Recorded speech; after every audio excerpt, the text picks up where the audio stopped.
Puskesmas Danurajan 2 telah mendapatkan akreditasi sangat baik, telah menetapkan dan juga meningkatkan P1, P2, serta P3-nya. Telah mencapai capaian nasional, namun ada beberapa hal yang perlu diperbaiki karena masih banyak kekurangan seperti kurang meratanya SDM, terus digitalisasi yang kurang optimal, dan juga partisipasi masyarakat yang perlu ditingkatkan. Selanjutnya ada evaluasi indikator berupa layanan, SDM, dan juga fasilitas.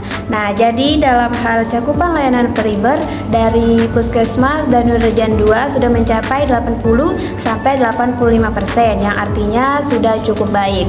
Nah, dan Puskes juga aktif dalam hal screening dan juga layanan dasar. Selanjutnya dalam hal SDM. SDM di Puskesmas Danurajan 2 masih di bawah standar WHO, akan tetapi sudah cukup baik karena puskesmas ini merupakan puskesmas yang aktif.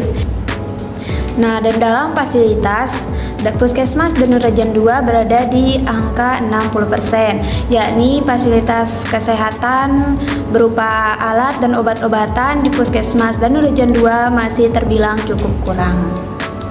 Jadi di sini saya akan membahas 3 indikator penting yang menjadi bagian evaluasi layanan primer di Puskesmas Danurajan 2, yaitu imunisasi, layanan kualitas layanan, dan digitalisasi. Yang pertama yaitu ada imunisasi. Secara nasional, cakupan imunisasi masih ada di angka 84%, jadi belum sampai target 90%. Tapi di Puskesmas Danurajan 2 ini imunisasi masih tergolong aktif karena mereka rutin mengadakan vaksinasi seperti HPV untuk remaja, DPT, campak, dan lainnya untuk balita dan anak sekolah. Yang kedua yaitu ada kualitas layanan. Mayoritas masyarakat merasa puas dengan pelayanan di Puskesmas Danurajan 2 karena petugasnya ramah dan alurnya juga cukup tertata.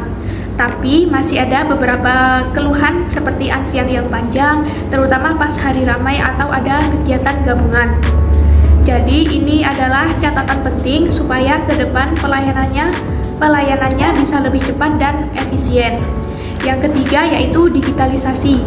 Ini yang masih cukup lemah karena sistem informasi seperti SIP itu belum berjalan secara maksimal.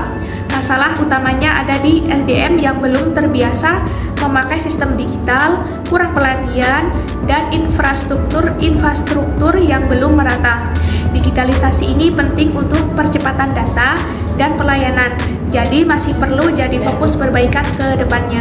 3 indikator ini menunjukkan bahwa Puskesmas Danurajan 2 itu udah mempunyai progres yang positif, tetapi tetap ada hal-hal yang masih bisa ditingkatkan, terutama dalam sistem digital dan efisiensi layanan. Selanjutnya di sini ada kebijakan ILP dan implementasi P1, P2, dan P3. Di sini ada P1. Yang pertama di sini ada P1, pelaksanaan. Puskesmas menyusun rencana berdasarkan data wilayah kerja, fokus pada layanan promotif dan preventif. P2, pelaksanaan. Di sini ada kegiatan screening PTM, imunisasi, posyandu, edukasi gizi, dan pelayanan lansia dilakukan secara rutin. P3, penilaian dan evaluasi. Selanjutnya ada tinjauan, saran kebijakan, dan penutup. Tinjauan Puskesmas Danurajan 2 telah menunjukkan kinerja yang baik. Namun hasil evaluasi ini menyatakan bahwa masih ada ruang untuk perbaikan agar pelayanan lebih maksimal. Selanjutnya saran kebijakan. Yang pertama ada tingkat digitalisasi dan pelatihan SDM. Yang kedua ada tambah alat dan stok obat.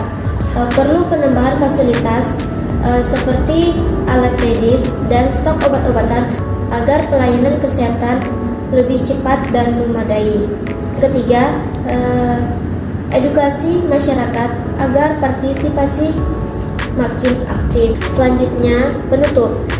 Harapan agar integrasi layanan primer makin optimal dan puskesmas lain bisa meniru praktik baik Puskesmas Danurajan 2.